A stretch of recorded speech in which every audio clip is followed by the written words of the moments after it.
two, and well, hey, Dave Melinda here, Positive Clarity Podcast. Hope things are going awesome for you this week. As always, we start with a question that ends up getting unpacked at a pretty good depth, and today is no exception. And this is a question that, like, you might get caught off guard with because it really caught me off guard. And full disclosure, I'm guilty of not doing what I'm about to ask you if you've done. So, this episode is for me as much as for you. So, the question really is when is the last time that you submitted a press release? And I thought about that. I'm like, man, that just was like way too long ago. And so I'm like, who asked that question? So I'm like, I got to find this guy. So I'm honored to be hanging out with Mickie Kennedy. How are you today, sir? I'm doing well. Awesome. You are the founder of a company called eReleases, and you're based out of Maryland. So fill us in on what eReleases is. eReleases is a company that specializes in distributing press releases. We started back in October of 1998. I emailed press releases to journalists that I had established relationships with. And after a while, PR Newswire approached us and said they'd like to support us and offer us access to the wire. And they wanted to give us like city or state distribution. And I kept pushing and telling them that, small businesses and entrepreneurs deserve national distribution. And eventually, they were able to make the numbers work. And so every release that goes out through us gets a national distribution through PR Newswire.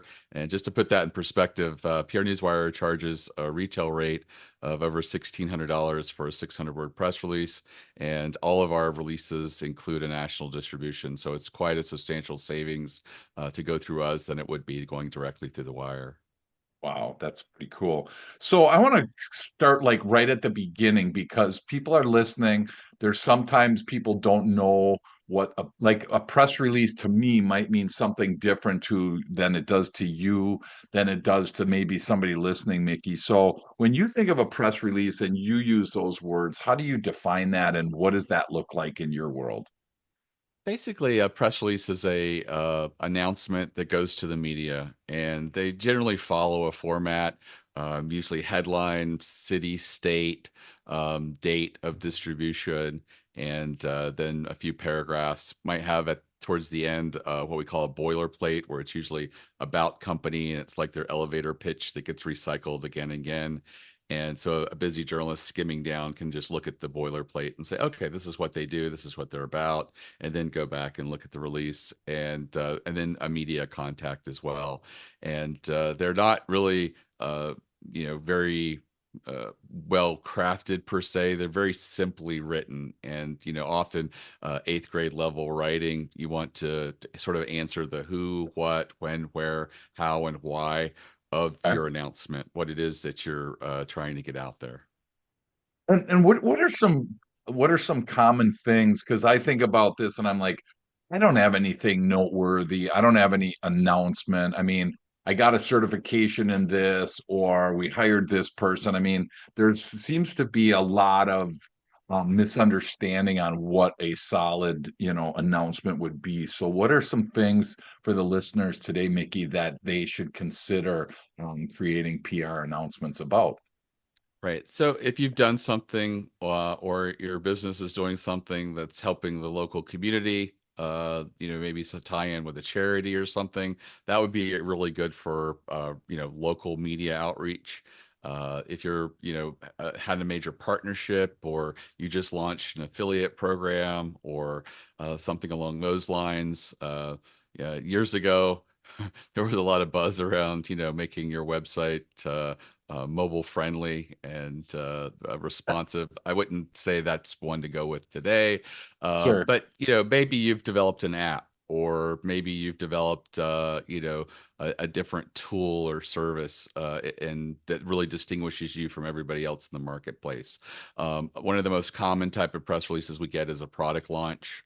Here's our Okay. new product, or here's a new service. Other takes would be, you're presenting at an event, or you've won an award in your industry. Those might be really good. Some of the ones that I see also quite often, but they don't tend to work very well. Or like the milestone releases, like you just did your 10,000th customer, or you just celebrated 10 years in business.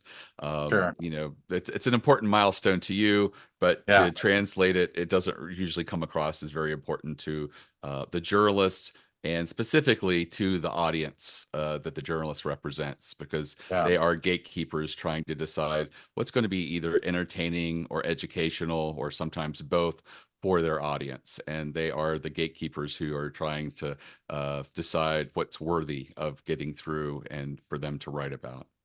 Okay. Well, so you have worked with over 40 Shark Tank companies, including Manscaped and Squatty Potty. So this is legit stuff that, because a lot of times I feel like this is just kind of like almost like an elective. If we get time, we'll do this. It's not part of my main marketing scheme. But if I have extra dollars or time, or if I have an intern looking for something to do, I'll sick them on that. But this is real. I mean, these that you're talking about, these product launches, partnerships, an app, these announcements are really powerful. How do you know what the media is looking for? Because like you just said, I wouldn't have known, like for instance, I never would have thought of helping a charity.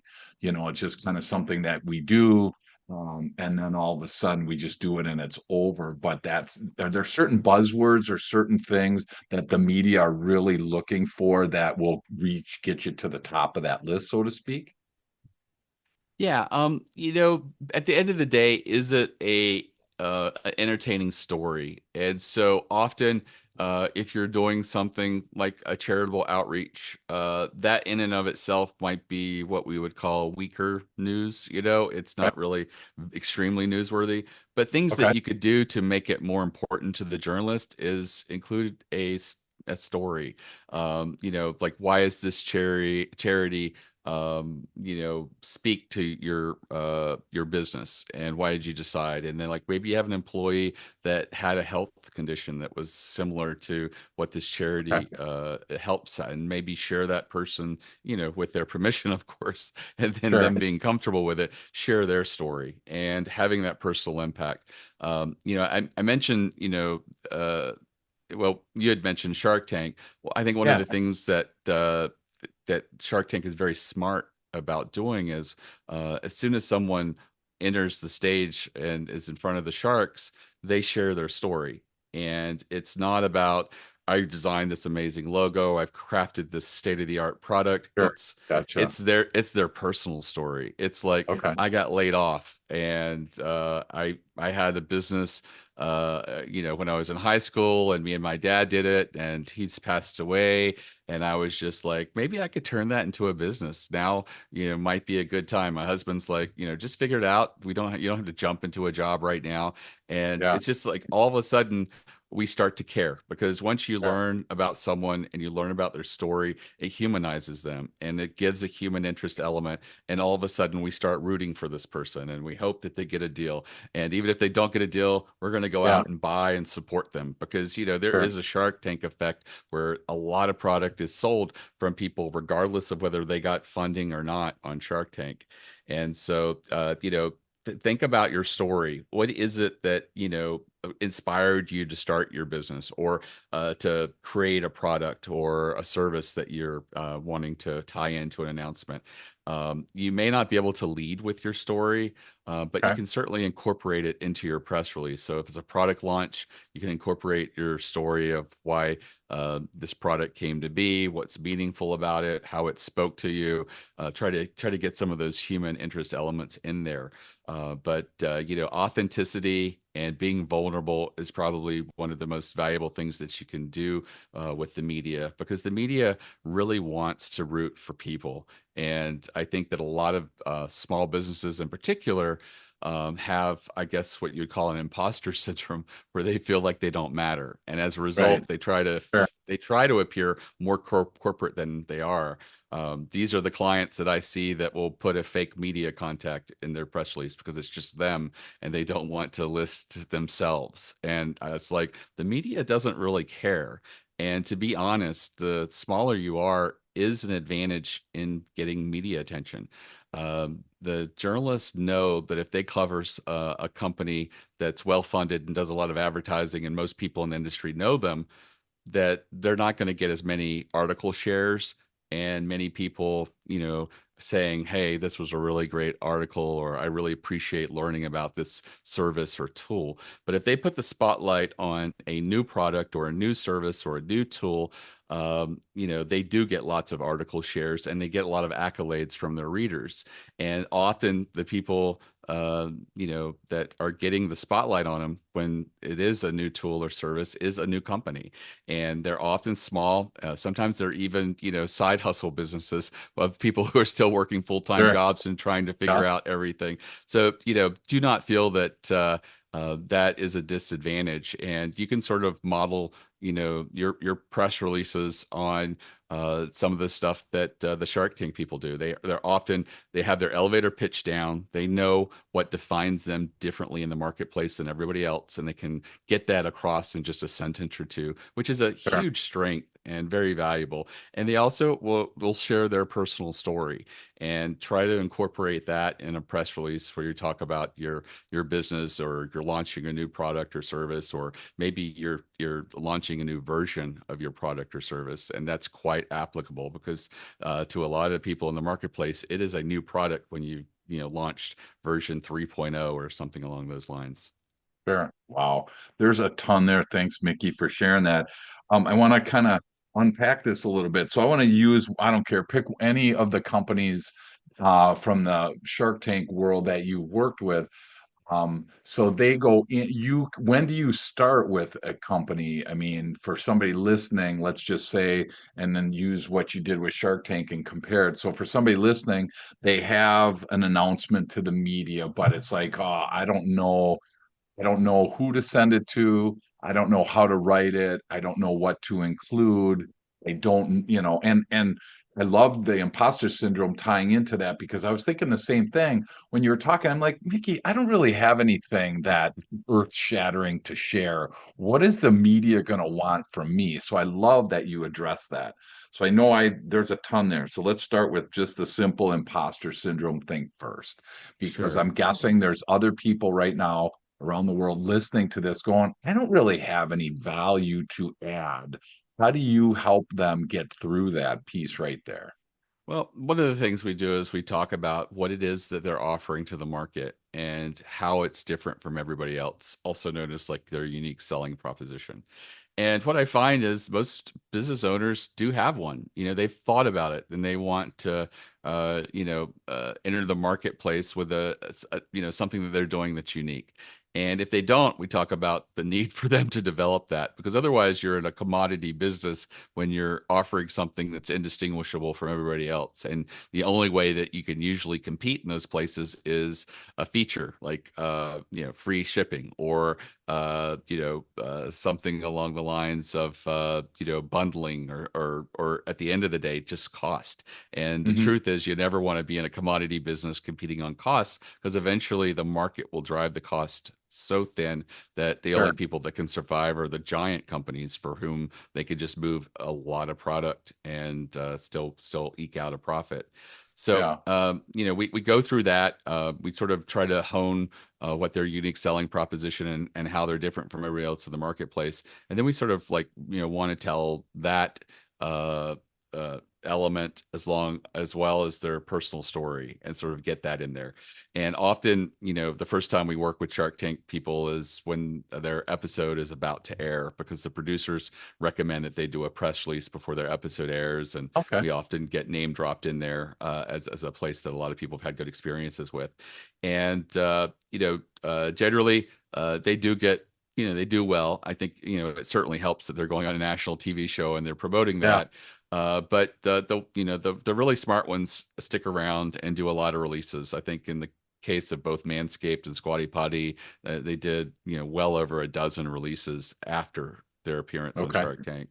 And basically, they're looking to get media attention and get people to write about them. And in both cases, they would try to do this and accomplish getting several articles written about them. And that's the goal with a press release. You're looking for articles that were written based on the press release. You're not looking for people to copy and paste the press release and put it on their website. That never happens in the New York Times. That never happens in the Washington Post. They always write an original article, and that's the Right. ultimate goal. We call that earned media.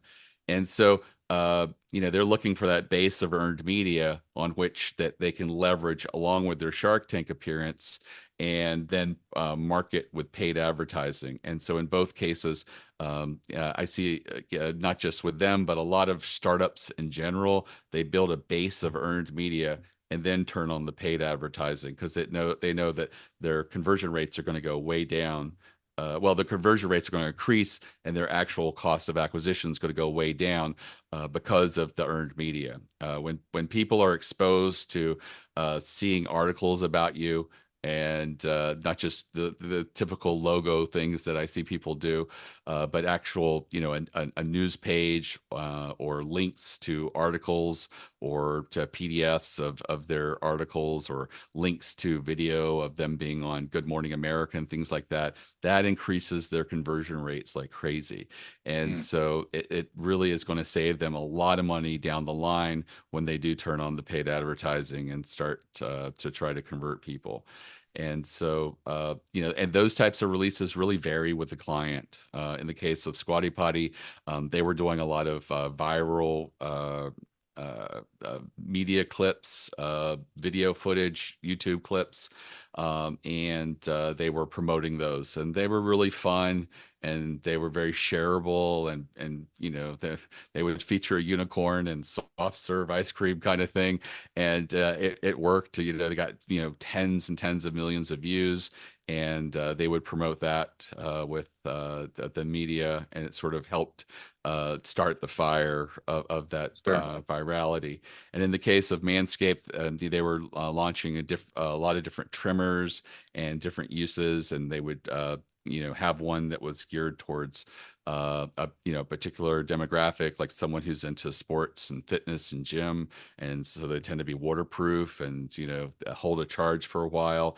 And they would send those out, and they would sort of target like men's fitness magazines and things like that market. And then they would have other ones that they would just go out towards other types of publications and things like that. Sure. So they were sort of tailoring the best products for the best demographic that was also had an audience of publications. There's a whole world of men's fitness that's out there.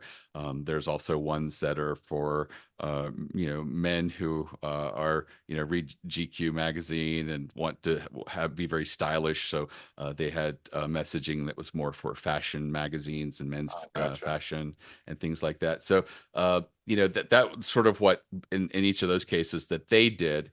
Yeah. And again, just putting out really what they felt were newsworthy press releases.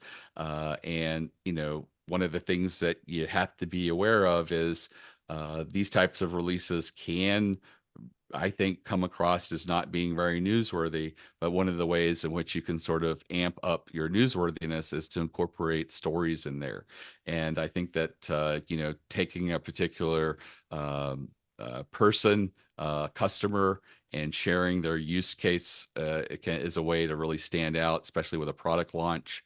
Let's say you have a logistics software solution for the transportation industry, and you're launching that. So take someone who beta tested it, and what was their obstacle going in. Let's say that they were losing 7% a year. They're in the third year of business, and things are not looking good. And so, at the end of a 120-day trial, they're projected to have a net profit at the end of the year of 5%. And that's Sure. sizable for a business Yeah. that's been losing money year after year. And then, in addition to that, have a quote by them talking about something favorable. It could be how easy it was to use, or how they didn't realize that, at the end of the day, having software that analyzed and presented what they should be charging for each job made it easy for them to be able to rein in their cost and better predict their profitability.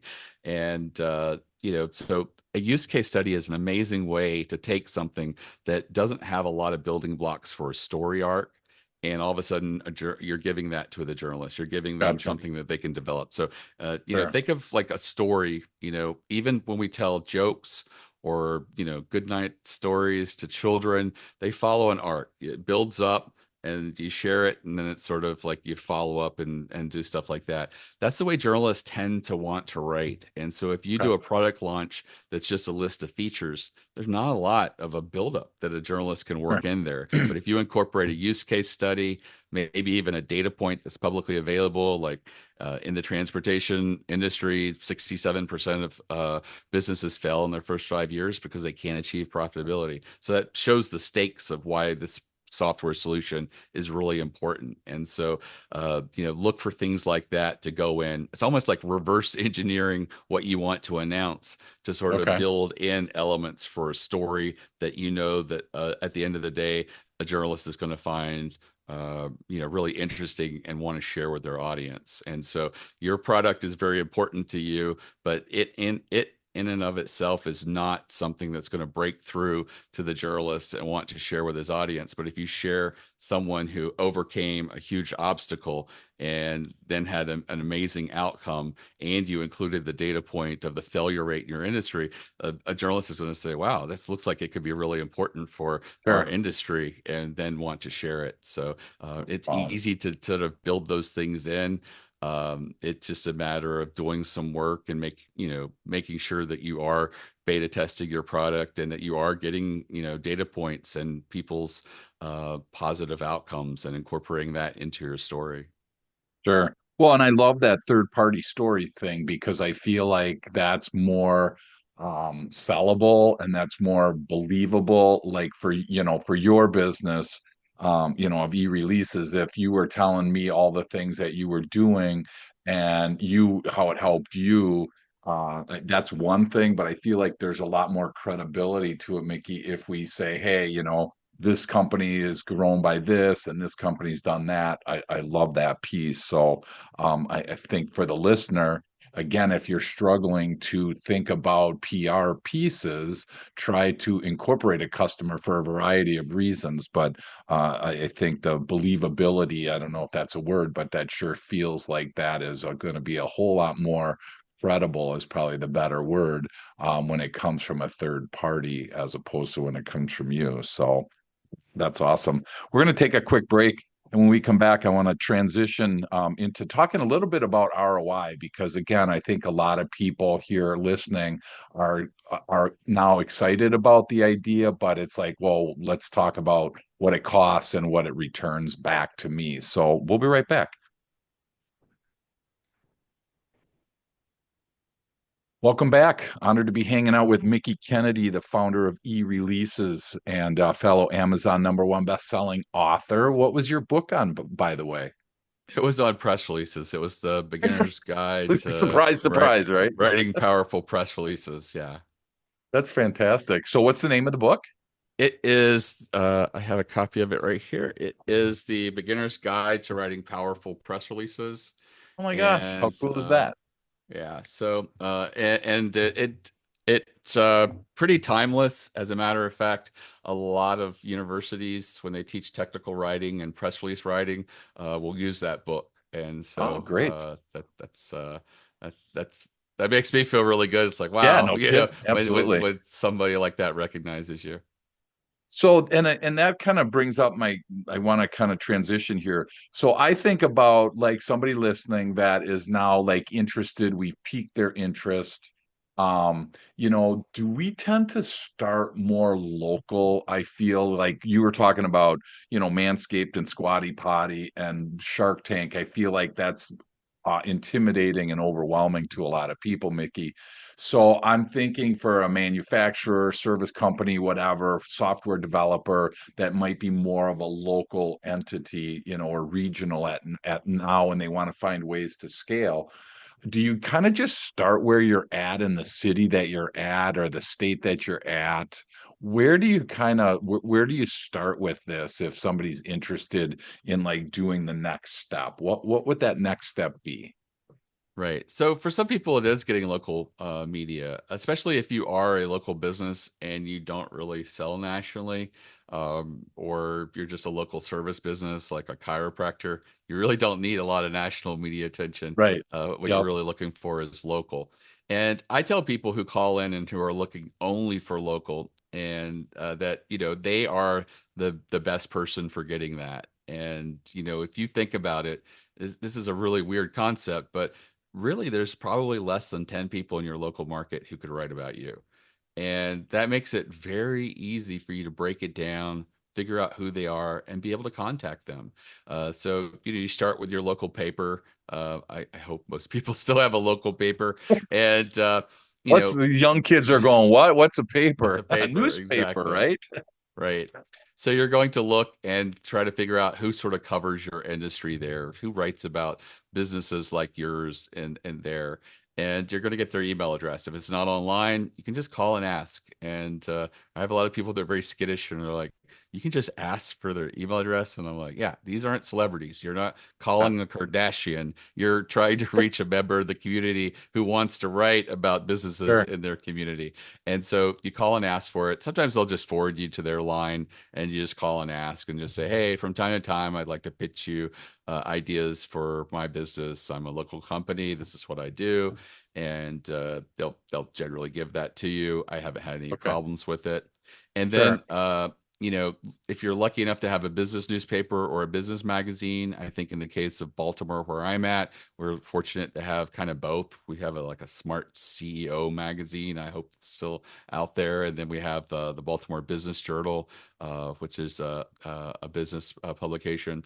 And Okay. again, look through that and make the determination who would be the best person to cover my industry, and then get their email address. And then you might sort of look at, if you're a consumer business, are there consumer magazines? In our market, there's Baltimore Magazine. It's very similar to the Washingtonian magazine in DC, but these magazines are in a lot of cities and a lot of different places. And then you're going to sort of look for anything else that's sort of ancillary. Don't even discount radio and TV. Are there sometimes programs that you listen to and they'll do a spotlight on a particular business?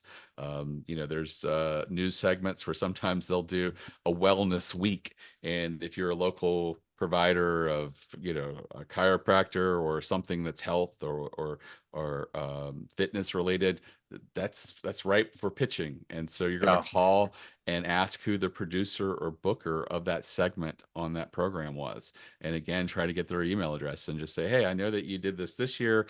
I thought that I would like to get your email address, and down the road, and if when you're thinking about doing this again, I'd love to pitch you how I could do something that would be really engaging on TV. And TV is very visual, so you have to sort of pitch how it's going to look and how what you can provide them. With radio, it's what can they hear? What is Sure. it that you can talk about, and and do that. And so once you've got these contacts, you're just going to pitch them as you have ideas. And Okay. things that can help you brainstorm ideas is Google Alerts. Set up Google Alerts and just put keywords for your industry in it, and you'll find all of a sudden the some publication, some newspaper in Des Moines wrote about someone in your industry, and you're like, wow, that's a really cool topic. I could see that it is kind of trending right now. So you'd ever go back to your local media and say, hey, they did this in Des Moines. Let's do it here. What you do is you say, hey, I've noticed that a lot of people in the industry are talking about going green. And I, as Gotcha. a local dry cleaner, have implemented a lot of Oh, things, okay. and Sure. we are being very responsible, and we are not producing harmful chemicals that need to be picked up weekly anymore.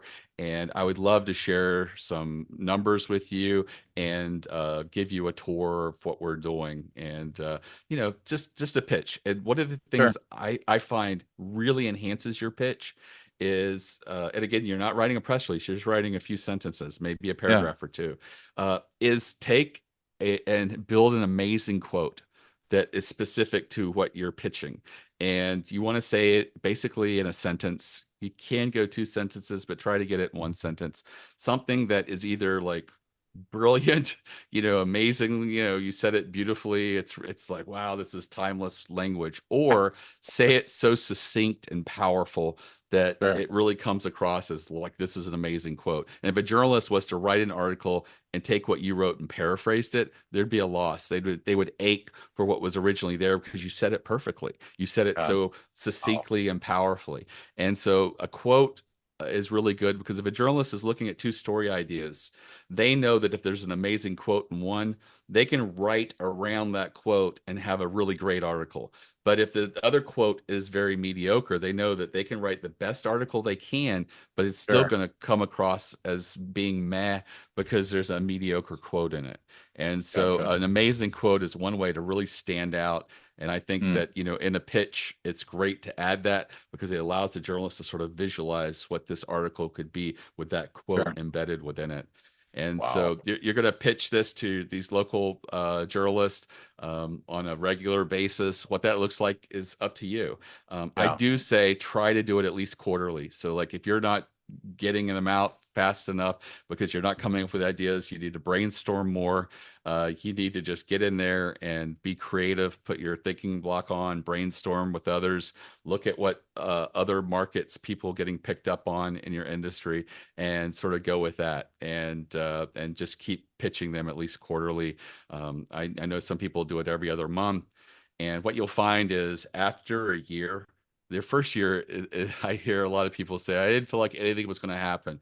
But usually after that time, a journalist becomes familiar with you enough that they'll be working on a story, and journalists love to plug in local businesses because it makes it, especially in a local market, very relevant for the readers, and the readers can identify better with what they're discussing if they can apply it to a local business. And they'll pick up the phone or email you saying, hey, I know Sure. you've pitched me in the past, and Yeah. I'm working on this story, and I was thinking you would be a good candidate for it. And whenever they Wow. call like that, you got to Yeah. put your thinking head on and make sure that you can be applicable to what they're talking Sure. about. And sometimes Sure. if you feel you're on the spot, say, "Hey, I would love to provide you an amazing quote and discuss a little bit more about how we apply to that. Could I get back to you in a couple of hours?" And then Sure. just sort of put together a few amazing quotes and go from there. And I think that this is one of the reasons that, at least in the Baltimore market, I see the same businesses again and again in the Okay. Baltimore Sun. And it's because they have a reputation that when a journalist is under deadline and he's looking to put a business in and he calls them and says, hey, are you guys doing anything interesting with HR when it comes to, people wanting to work hybrid or work from home? And Sure. they're like, they know that when they call, they drop everything. They bring in the HR director or whoever applies to that topic, and they speak to that topic and give a lot of gold to that journalist. And Wow. so that's the reason these companies get used again and again. And I've verified this because one of them I talked at a entrepreneurs organization event and said, I see you in the paper all the time. Is this paid placement? And they laughed and they said, no, they've never even advertised in the Baltimore Sun. But they said whenever they call, they drop everything and immediately respond. And again, just starts with outreach and getting them to know you and who you are and the ins and outs of your business. Well, I tell you, and that's a huge, I'm glad you brought that up, Mickey, because that's a huge blind spot that I have because I just had this thought in my mind that the TV, the radio, the newspaper, they're going to want you to advertise. They want something from you in order to publish your information, publish your story, publish your, press release. So I'm assuming from what you just said, that's not always the case. So that's not a reason to not do this. I guess if I'm trying to Right. debunk reasons, that's not a Especially reason. especially in bona fide newspapers, they insulate the journalists from the advertising department. When you go to the Gotcha. weekly papers, the ones that are often free in neighborhoods, you're Sure. talking to the same person. So yeah, Sure. they're going to try Okay. to pitch you advertising. But that being said, I do tell Yep. people all the time, some of the easiest content you can get and might be the most relevant is these neighborhood free weekly papers. Okay. If you are in a chiropractor in a community and there's a free paper that goes out every week, that is gold to be able to get in there. And again, you can do that by not advertising, by solving their biggest problem. They are so focused on getting ads and advertising that often they start to go to print and they realize they don't have any content. And Oh, so gotcha. in these Sure. cases, you never write a press release, but what works really well is having a finished article. And Okay. you're the author of it. You build a little byline into it that says, "Hey, David Jenkins is a local chiropractor, and maybe maybe a link to your website or URL there." And that works really well for them. And also, I've had a lot of people get monthly columns in those publications. And again, I wouldn't obligate myself to a weekly column. They're going to want you to do weekly because they're a weekly magazine and you solve a weekly content thing. But Yeah. they'll take the content as you have it. So I tell people, Okay. try to do a monthly, and that works out to 12 pieces a year. And if you're a personal fitness person, or you own a gym, that's really great. We can have fitness advice and tips on how to bounce back from a bad back or something along those lines. If you're in the bridal space, you can sort of talk about fall weddings, when to start planning in the spring for a traditional summer wedding, all kinds of tips and resources that you Sure. wouldn't think that would be really relevant to that just gives valuable event planning that anybody can sort of digest and do. And again, you get to market yourself, and it's a really sort of, I think, Sure. Trojan horse way to sort of get you into people in the community, so that, hey, I skimmed these fitness things and talking about healthy backs and stuff like that, and now I have my neck's been bothering me. I want to go to a chiropractor. You're gonna want to go to Yeah. someone that you trust, and if you've been Right. skimming their column here and there, you're going to feel more likely to pick up the phone and reach out to them. Is that so from the ROI perspective, as we start to land the plane today, Mickey, from the ROI, the return on my investment, I'm hearing that there's time and energy that is definitely, needing to be expended in this, which is fine. Do you have research, or how do you respond to somebody that says, hey, let's say I'm going to invest X number of hours a day, a week, a month, or whatever? You see some type of ROI there that you can, comfortably say, hey, for every hour you get this or whatever. Is there anything that you've seen that you can share with us? So for anyone that commits to a PR campaign, and that's 6 to 8 releases, I often tell people that for what you invest in it, using a service like eReleases, you can do it yourself for well under $2,500 for 6 to 8 releases. So for anybody doing that, I often tell them that you will see at least ten to $20,000 in return. And that being said, you're going to see some of those press releases that generate nothing. That's just Yep. the way that happens with earned media. It's very competitive. But if you do strategic press releases and follow that model, you're going to get several successes. And just to give you an idea of what one success could look like, I had someone in the waste management space that got picked up in Waste Management Magazine, a trade magazine, and they got a call from Australia from someone who had never heard of them and said, they build municipality waste management facilities, sort of like all in integrated, and they're just a one-stop solution, and can bring in anybody that needs to assist them in developing an entire facility. And they got a call from Australia with someone that wanted to wanted them to build facilities for 3 cities. And I think that they were talking, it was over $40 million deal. And Oh, they were like, the guy called me and said, I'm getting a raise because I just brought in a crazy amount of business. Because he sure, did it because they had just won an award. And he said, I know nothing about this, but my boss has tasked me with it. And I just said, hey, I can walk you through it and help you. And he's just like, I don't think anything's going to come of this. And I'm like, it may or it may not. That's the way it works. But in their case, one job resulted in, probably I would imagine several $100,000 in profit, maybe even more.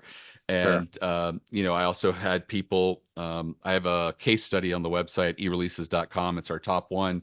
That was the Dining Bond Initiative. It was set up very early in the pandemic. It was just sort of to help restaurants that were closed during the pandemic. And if you wanted to, you could nominate a favorite local restaurant, and if they were able to contact that restaurant, the volunteers, you could make a donation that went directly to them, and it'd be backed by a dining bond gift certificate scenario. So if you had a favorite restaurant that you always went to on your anniversary and you want to make sure that they were able to keep the lights on during the pandemic, you could nominate them and maybe give 30, $40 or something like Sure. that. And it resulted in over 100 articles. A Wow. lot of big places picked it up: Wall Street Journal, Barron's, a lot of food magazines, but just dozens and dozens of daily papers across the US picked it up. And these were all individual earned media articles. Everyone was original. There's several linked to in the case study. And it did really well because it was positive news at an uncertain time. We were sent home 2 weeks to flatten the curve. And also, it was actionable. There was, for people sitting at home felt powerless. Here was something you could do that was actionable, Sure. and Oh, that's great. generated over $10 million in revenue, and all by just hitting send on what would have been a $349 press release that we did Sure. for free to help them Wow. out. And so ROI is one of those things that it's not a beast that's as easily measurable as it is with marketing, because you've got Sure. URLs that you can track and things like that. But Yeah. generally, for people who commit to a PR campaign, they often see at the end of it that it was very favorable. And it also helps your existing business, because when you get a link to an article, you can share it with your social media, you can Yeah. share it with your leads, and it helps the leads convert better, because it is like a big credibility boost when someone writes about you. It's like proof Sure. that you're the real deal. And a Yeah. lot of leads who are on the fence are going to say, yeah, it looks like this is the right company we should be working with. And it also Sure. reduces your churn rate with your existing customers. So getting that link in front of them makes them feel very comfortable, like, yeah, we don't have to shop around this year. We're with the right provider. And so Wow. that's just sort of some of the valuable stuff that happens with Sure. earned media and getting that. And to the end of doing strategic types of press releases, I do have a free masterclass where I teach people the types of press releases that do get picked up and Hmm. the patterns that exist there. And it's less than an hour long video. And it's at ereleases.com/plan, PLAN. And it's a great place for anybody to start, because if you build a PR campaign of 6 to 8 releases and you follow that model, you will get media pickup. Not every Yeah. release will work, but some of them will. There's one Wow. type of press release that has never failed. It's always generated earned media, and it's usually between 6 and 14 articles. And that is to Okay. do a industry survey or study where you ask your industry some questions, and ideally you pick things that are timely and topical right now. It could be about, how your industry feels about AI, or how they feel about, workplace culture changing with people working from home. Could be a lot of different things, but could be very Sure. specific to your industry. And you're going to ask some questions. And the great thing is you don't have to have a Rolodex of people to send it to, because you can then go and partner with a independent or small trade association in your industry. And there's many out there. I mean, you don't even realize it, but they're out there. No one knows about them. And because Yeah. no one knows about them, that's why they'll say yes. So if you Sure. approach them and say, hey, could you send this link to your members in exchange? I'll mention you in a press release going over PR Newswire in the coming weeks. About 2/3 of the time, the first trade association we approach says yes. And the Wow. large ones that are well known and it seems like there's only one in your industry, Yeah. they won't cooperate. They have their own media teams. They're always getting press, but the smaller and independent ones will. Some of them, might be regional. Some of them might just say, in my case with PR practices of 50 employees or less. That's still a very good demographic. That represents probably most, the bulk of PR professionals. So just find one that aligns with your business and your size, and reach out to them, and build that survey and get the results. Build out a page on your website with the results. Maybe put some quotes throughout it. Link to that in the press release, but make the press release sort of focus on the one big aha moment from the survey, and have a quote in there providing your analysis of why you felt it went that way in the survey. Yeah. And Wow. generally, that was, like I said, results 6 to 14 articles every single time. Jeez. So it's eReleases.com/plan, PLAN, for a 60-minute or so video on how to do this yourself. If somebody doesn't want to do it themselves, that's pretty much where you come in, and you come alongside. If I didn't want to do it, you would help me. And I saw on your website that you have different plans and different prices, which is awesome to see, kind of going into it what you were getting before you jump in, which is fantastic. So again, for the listener, jump to eReleases.com for more of that intel. Last question, Mickey, before I let you go, is what would your tip of the day be for somebody listening? Maybe it's something that we already covered. Maybe it's something that's in your heart that you haven't had a chance to share yet. But what's your tip of the day?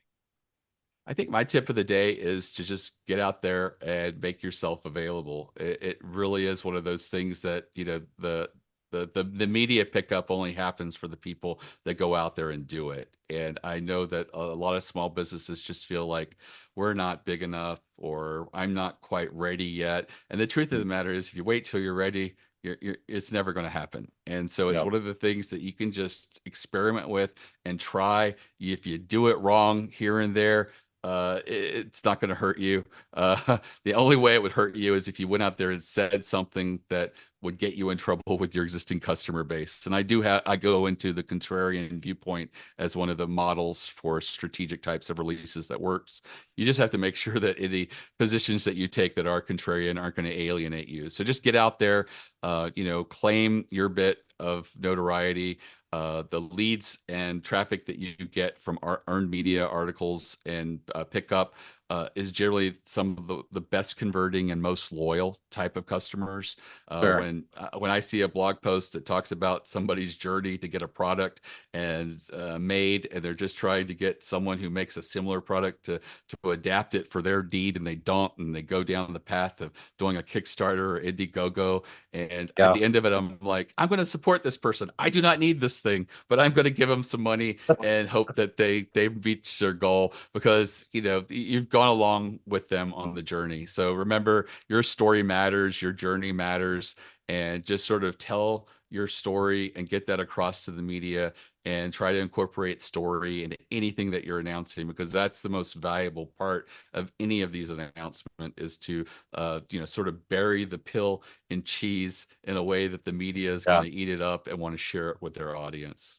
Wow, that's awesome. Well, hey, we have it on video and audio that Mickie Kennedy wants to give you money. So I just make sure you catch that. That's what I heard. So um, just kidding. For the people listening, Mickie, if somebody's interested in learning more about e-releases, what's the best way for people to get a hold of you? Right. So the website's eReleases.com. I have a staff of about 6 editors. There's no salespeople and there's no commissions.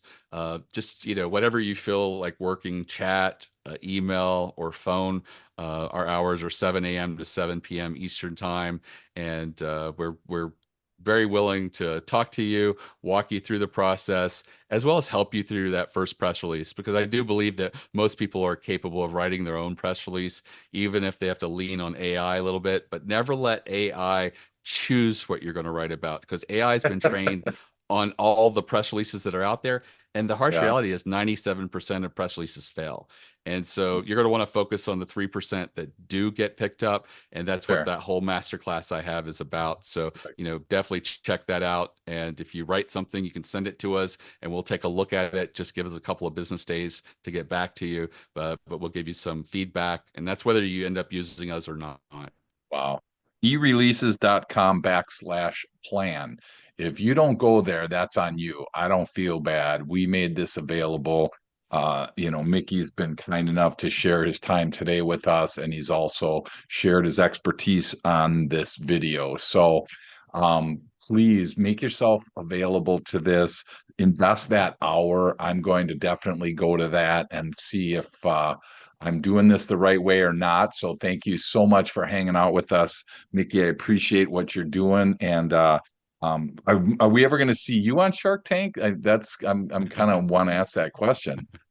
No, I don't think I'm going to ever be on Shark Tank, but I'll continue to support people that do go on there, as well as startups and entrepreneurs and authors and other people who are also just trying to get the message out and take advantage of the opportunity that's there with the media. Because the harsh reality is the media has to find content daily.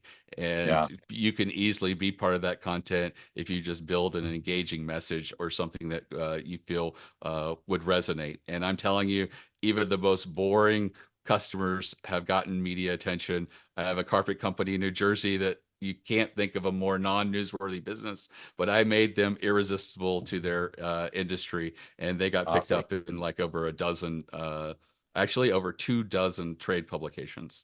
Wow, great. Wow. Well, thank you so much. Keep working at this. I'm going to keep learning from you and can't wait to talk to you again. Sounds great.